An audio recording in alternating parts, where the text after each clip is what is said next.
انت لو قدامي هلطشك قلم يعدلك ويفوقك. الله، وانا مالي يا لمبي؟ مروا لي ايديكم كده وهاتوا فشاركم واقعدوا بقى كده اسمعوا الكلمتين. لا لا لا، ده الموضوع كبير قوي. انا متجوزه بقالي 3 سنين، في ال3 سنين دول عرفت حاجات كتير عن الجواز ما كنتش اعرف اصلا ان هي موجوده في الجواز. يلا يا علي بيه تعالى. شكلنا هننبسط قوي. برضو يا بنات مهما كنا فاكرين ان احنا ذو خبره ووعي، برضو في حاجات نكتشفها كده نبلم، نحس انه ايه ده احنا سذجه جدا.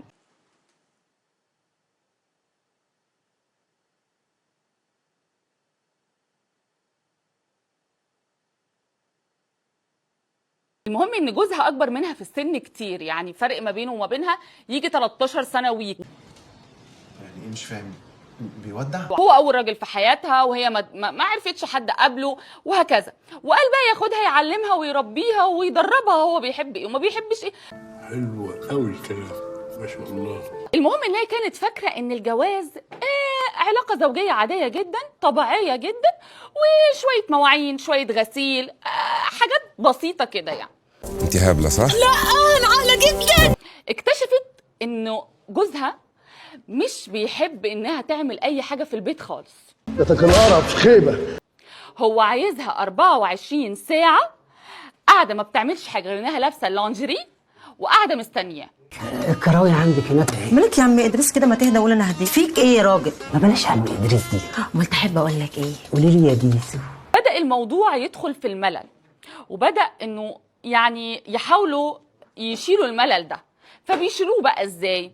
واتعلمت الرقص وهرقص. هو هي قفشته كذا مره، يعني بيتفرج على افلام اباحيه.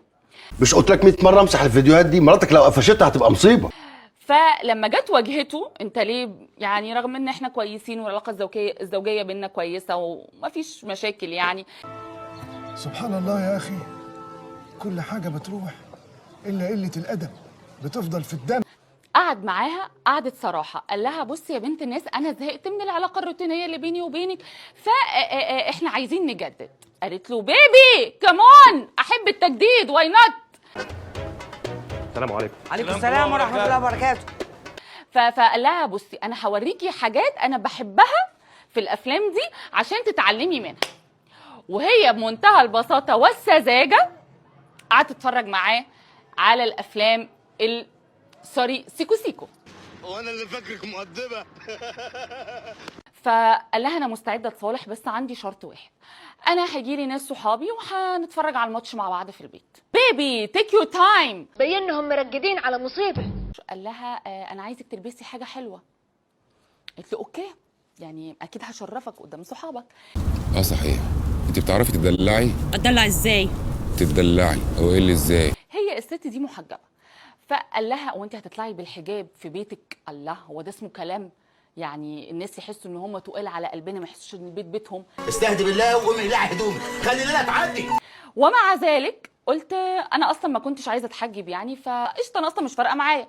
يا سلام يا روح امك. المهم ان اليوم ده عدى وخلصنا. الحمد لله انها عدت. دخلنا بقى في مرحله بقول لك ايه، انا صاحبي هيعدي ياخد حاجه عشان انا نسيتها ومحتاجها في الشغل ضروري، وهي لوحدها في البيت. اوبا.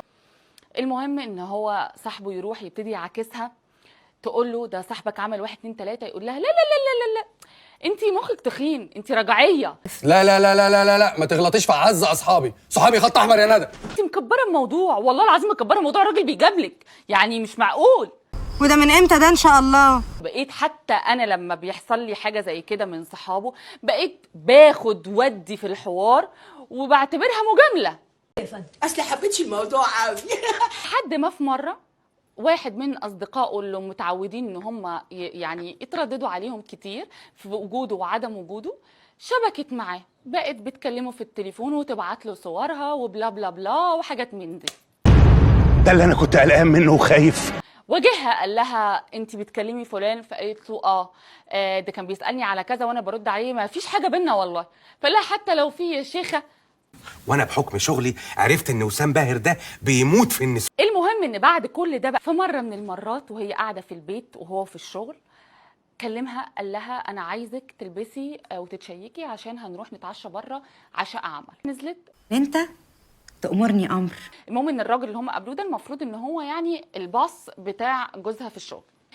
انا بعتبر لقائي بسيادتك النهارده لحظه فارقه في حياتي. قعدة العشاء دي حصل فيها تجاوزات كتير من المدير ده، من الباص. الفكرة ان كان قدام جوزها وشايف وعارف وساكت. عيني على لقمة العيش اللي بتزيل الرجالة.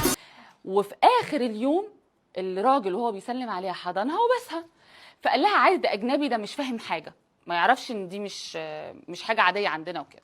وأنا عمال أسأل نفسي أنت شغلتك إيه في الدنيا؟ أتاريك طلعت سمسار نجاسة. يا نجي. وهو حضن وباس مرات الراجل.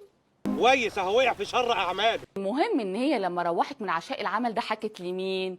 للراجل اللي هي بتكلمه اللي هو صاحب جوزها. ينفع بقى نتقابل دلوقتي؟ هو اللي غار عليها بقى، قال لا نو تخليش حد يبوسك ويحضنك غيري. يا سلام، من زمان كان نفسي أقابل راجل مفعم بالرجولة زيك. انا مفعم. هما بقوا يعني وجوزها قفشهم في مره. يا نهار اسود، يا نهار اسود.